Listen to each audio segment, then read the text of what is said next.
Hello hello students, મારો અવાજ આવે છે ને બરાબર? હા, તો ચાલો હવે આપણે એક નવો ટૉપિક કરવાનો છે, ડિવિઝન ઓફ ફ્રેક્શન. બરાબર, ડિવિઝન ઓફ ફ્રેક્શન એટલે કે અપૂર્ણાંકોનો ભાગાકાર. એ તમને ટેક્સ્ટબુકમાં પેજ નંબર 42 પર આપેલું છે, હે ને? એ થિયરી હવે આપણે ભણવાની છે. હવે આની અંદર જોઈએ, in our day to day life, આપણી જે પણ અત્યારે આપણે લાઈફ જીવીએ છીએ એની અંદર we are required to divide a whole number by a fraction. જે પૂર્ણ સંખ્યા છે તેનો ભાગાકાર આપણે અપૂર્ણાંકને એનો ભાગાકાર કરવો પડે છે. Or a fraction by a whole number or a fraction by another fraction. મતલબમાં અત્યારે આપણે ભાગાકારની ચર્ચા કરવાની છે. આપણે જે પણ ગણિત જનરલ આપણે આપણી લાઈફમાં સમજતા હોઈએ તો એ બધામાં કોઈક ને કોઈક જગ્યાએ આપણને ભાગાકારની જરૂર પડતી હોય છે. તેમાં અપૂર્ણાંક પણ હોય, પૂર્ણ સંખ્યા પણ હોય, કે અપૂર્ણાંકનો અપૂર્ણાંક સાથે પણ ભાગાકાર હોય, કે અપૂર્ણાંકનો પૂર્ણ સંખ્યા સાથે પણ ભાગાકાર હોય. તો આવા ઘણા બધા ભાગાકારની આપણને જરૂર પડતી હોય છે. તો ભાગાકાર કેવી રીતે કરવાનું, તો એને માટે મેઇન વસ્તુ જે સમજવાની છે ને, તે reciprocal of a fraction. For dividing by a fraction we must know what is the reciprocal of a fraction. ભાગાકાર તો સમજીએ, પણ જે ફ્રેક્શનનો ભાગાકાર સમજવાનો છે એને માટે આપણને રેસિપ્રોકલને આપણે કહીશું વ્યસ્ત સંખ્યા. તો આ રેસિપ્રોકલ સમજવું ખૂબ જ જરૂરી છે. રેસિપ્રોકલને આવડવું જ જોઈએ, તો જ તમે ભાગાકાર કરી શકો છો. તો ટીચર રેસિપ્રોકલ એટલે શું, તો આપણે એ સમજીએ. જુઓ, એની વ્યાખ્યા બાજુમાં આપી છે, હું જરા ખસેડું છું.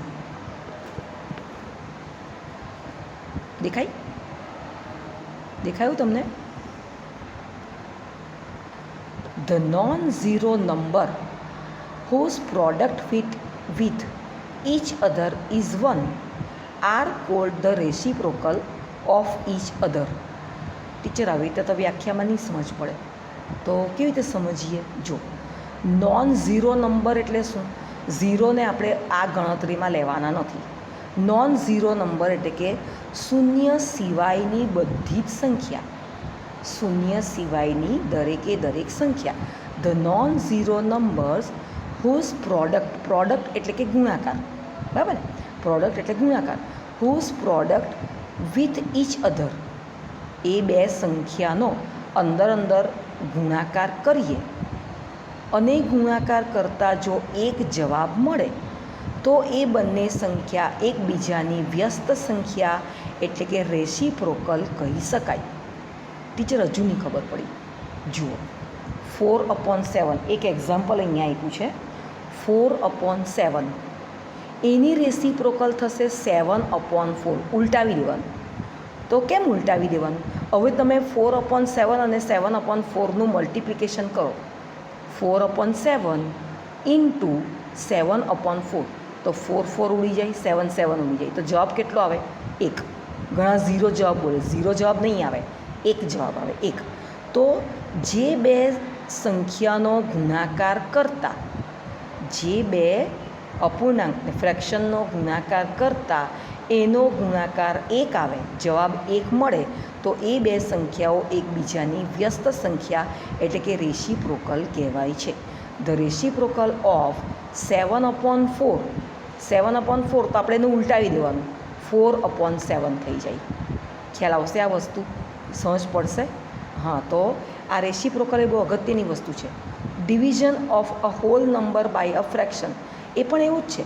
Two divide a whole number by any fraction multiplied that whole number by the reciprocal of that fraction. એટલે ભાગાકારનું ચિહ્ન આપ્યું હોય ને, ભાગાકાર આપ્યું હોય તો પણ તમારે કરવાનો ગુણાકાર અને પાછળની સંખ્યાનો રેસિપ્રોકલ લઈ લેવાનો. આ દાખલામાં બહુ અગત્યનું છે, ધ્યાન આપજો. દાખલાની અંદર એમ તો જ્યારે આપણે દાખલા ગણશું ત્યારે હું તમને ફરીથી સમજાવીશ. હું આના પછી, આ વિડીયો પછી તમને 2 લિંક મોકલવાની છું. એ બંને લિંકમાં તમે જોઈ લેજો. એટલા ઇઝી દાખલા છે કે ન પૂછો વાત. જે આગળ ગુણાકારના કર્યા ને તેના જેવા જ સેમ દાખલા છે, પણ આ ભાગાકાર છે એટલે તમે આની અંદર એક સ્ટેપ તમારે વધારે કરવાનું આવશે. હવે બીજી એક વસ્તુ, કે દાખલાની અંદર હું જે લિંક મોકલું એની અંદર રીત થોડી બદલાયેલી હોય ને ફોટા મૂકું તેની અંદર રીત બદલાયેલી હોય, તો મેં તમને આગળ જણાવ્યું છે એ પ્રમાણે તમે કોઈ પણ રીતે દાખલો ગણી શકો છો. બરાબર છે. ગણિત છે એટલે ગણિતમાં એ વસ્તુ બહુ અગત્યની છે કે પદ્ધતિ અલગ અલગ આવી શકે છે પણ એનો આન્સર અલગ અલગ આવી શકે નહીં. આન્સર એક જ રહેશે, પદ્ધતિ બદલાઈ જાય તો ચાલશે. ખબર પડે છે આ વસ્તુ? ચાલો, એટલે રેસિપ્રોકલ આપણે સમજ્યા કે બે સંખ્યાનો ગુણાકાર એક આવે તો એ બે સંખ્યાઓ એકબીજાની રેસિપ્રોકલ એટલે કે વ્યસ્ત સંખ્યા કહેવાય, અને ભાગાકાર અને ગુણાકાર એ પણ એકબીજાની વ્યસ્ત સંખ્યા જ કહેવાય છે. તો હવે આપણે આગળ જઈએ. હું તમને આની અંદરથી જો ટ્રાય ધીસ આપ્યું છે ને, પેજ નંબર 44 પર એક વસ્તુ આપ્યું છે, વિચારો, ચર્ચા કરો અને લખો. Think, discuss and write. શું ડિસ્કસ કરવાનું છે ને શું રાઇટ કરવાનું છે? જુઓ. Will the reciprocal of a proper fraction be again a proper fraction? Proper fraction એટલે શું? પ્રોપર ફ્રેક્શન એટલે કે શુદ્ધ અપૂર્ણાંક. પ્રોપર ફ્રેક્શન એટલે શુદ્ધ અપૂર્ણાંક. શુદ્ધ અપૂર્ણાંક એટલે 2/5, 4/9, આ બધા શુદ્ધ અપૂર્ણાંક છે. તો આપણને જો આ 2/5 છે ને એ શુદ્ધ અપૂર્ણાંક છે. તો એવું પૂછ્યું છે કે 2/5 તો એનું રેસિપ્રોકલ આવશે 5/2. તો 5/2 એ પ્રોપર ફ્રેક્શન છે? નથી, એ તો ઇમ્પ્રોપર ફ્રેક્શન થઈ ગયું. એટલે અહીંયાનો જવાબ શું આવશે? નો આવશે. સવાલ શું છે? Will the reciprocal of a proper fraction by again a proper fraction? No, the reciprocal of a proper fraction not a proper fraction, it is improper fraction. અને એના કરતાં ઊંધું પૂછ્યું છે, will the reciprocal of an improper fraction, એટલે કે જો અશુદ્ધ અપૂર્ણાંક હશે, 5/2 હોય તો એનો જવાબ આવે 2/5, તો એ પાછું શુદ્ધ અપૂર્ણાંક થઈ જાય. એટલે વ્યસ્ત એટલે આપણે ઉલટું કરીએ. જો શુદ્ધ અપૂર્ણાંક હોય તો અશુદ્ધ અપૂર્ણાંક થાય, અશુદ્ધ અપૂર્ણાંક હોય તો શુદ્ધ અપૂર્ણાંક થાય. પ્રોપર ફ્રેક્શન હોય તો ઇમ્પ્રોપર ફ્રેક્શન, અને ઇમ્પ્રોપર ફ્રેક્શન હોય તો પ્રોપર ફ્રેક્શન. ખ્યાલ આવે છે? હવે જુઓ, એના પછી એક બીજી, આ બધી વસ્તુ તમારે નોટમાં લખવાની છે. હું તમને નોટના ફોટા પાડીને મોકલું છું ને, એની અંદર આ બધી વસ્તુ તમારે લખવાની છે. અને પેજ નંબર 45 ઉપર તમને જે દાખલા આપ્યા છે, પ્રયત્ન કરો ટ્રાય ધીસના, તેની પણ લિંક મેં તમને લોકોને મોકલાવી છે, જોઈ લેજો. ચાલો, 1/1/2. હવે એક વસ્તુ ધ્યાન રાખો, ડિવાઈડ આવે ને, ડિવાઈડ તો મને આવડતું જ નથી. ડિવાઈડની જગ્યાએ લખી દેવાનું મલ્ટિપ્લિકેશન. જુઓ અહીંયા લખ્યું છે 1 મલ્ટિપ્લિકેશન 1/2. તો 1/2નો વ્યસ્ત શું થાય? 2. 2/1 એટલે કે 2. બરાબર? તો એનો જવાબ આવ્યા 1/2 એટલે 2. આવું થાય. ભાગાકારની જગ્યાએ ગુણાકારનું સાઇન મૂકવાનું, અને ભાગાકાર પછી જે પણ સંખ્યા હોય એનું રેસિપ્રોકલ લેવાનું. 1નું કંઈ જ નહીં થાય, એકનું એક જ રહેવા દેવાનું. ડિવાઇડેડની જગ્યાએ મલ્ટિપ્લિકેશનની સાઇન મૂકવાની, 1/2ની જગ્યાએ રેસિપ્રોકલ મૂકવાનું, અને પછી જે સાદી ગણતરી છે તે કરી નાખવાની, એટલે એનો જવાબ આવી જાય. જો 3/1/4, 3 ડિવાઇડેડની જગ્યાએ મલ્ટિપ્લિકેશન, અને 1/4નું શું થાય? 4. 3 ઇન્ટુ રેસિપ્રોકલ ઓફ 1/4. જુઓ, હવે આનું શું થાય? 3/1/2. તો 3 ઇન્ટુ કેટલા થશે? 3 ઇન્ટુ 1/2નું રેસિપ્રોકલ એટલે 2. બરાબર ને? એટલે એ તો તમને જાતે આવડે ને. 3 ઇન્ટુ રેસિપ્રોકલ ઓફ 1/2. બરાબર? ખ્યાલ આવે? જો હવે આવું છે બીજું, 2/3/4. તો 2 ડિવાઇડેડની જગ્યાએ મલ્ટિપ્લિકેશન, અને 3/4નું રેસિપ્રોકલ એટલે કે 4/3. તો હવે આ આપણે જાતે કરવાનું છે ભાઈ. 5/2/9. 5/2/9. તો 5 ઇન્ટુ શું થશે? 2/9નો રેસિપ્રોકલ, તો 2/9નો રેસિપ્રોકલ કેટલા થાય? 9/2, હે ને? આવડી જાય આવું? હવે સમજ પડશે બરાબર?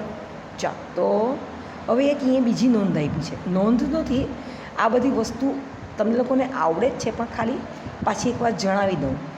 While dividing a whole number by a mix fraction, first convert the mix fraction into improper fraction. Teacher, આ તો હવે આવડે કે નહીં? 9/4 આવ્યું, બરાબર? 9/4 એ ઇમ્પ્રોપર ફ્રેક્શન છે. તો ઇમ્પ્રોપર ફ્રેક્શન હોય તો એને તમારે મિક્સ ફ્રેક્શનમાં ફેરવવાનું, અને મિક્સ ફ્રેક્શન હોય તો એને તમારે ઇમ્પ્રોપર ફ્રેક્શનમાં ફેરવવાનું. જુઓ, 6 ડિવાઇડેડ બાય 5 ઇન્ટુ 1/3. તો 5 ઇન્ટુ 1/3 છે તેને આપણે શામાં ફેરવવાનું? આ મિક્સ ફ્રેક્શન છે તેને આપણે પહેલાં શામાં ફેરવવાનું? ઇમ્પ્રોપર ફ્રેક્શનમાં ફેરવવાનું. 5 તાળી 15, 15 ને 1 16, 16/3. બરાબર? એમ તો આ બધા ટ્રાયડિસના દાખલા મેં નોટમાં ગણ્યા છે ને, તે હું તમને બતાવીશ ને તો વધારે મજા આવશે. પણ આની અંદર ફક્ત ને ફક્ત એક જ નિયમ છે, અને એ નિયમ શું છે?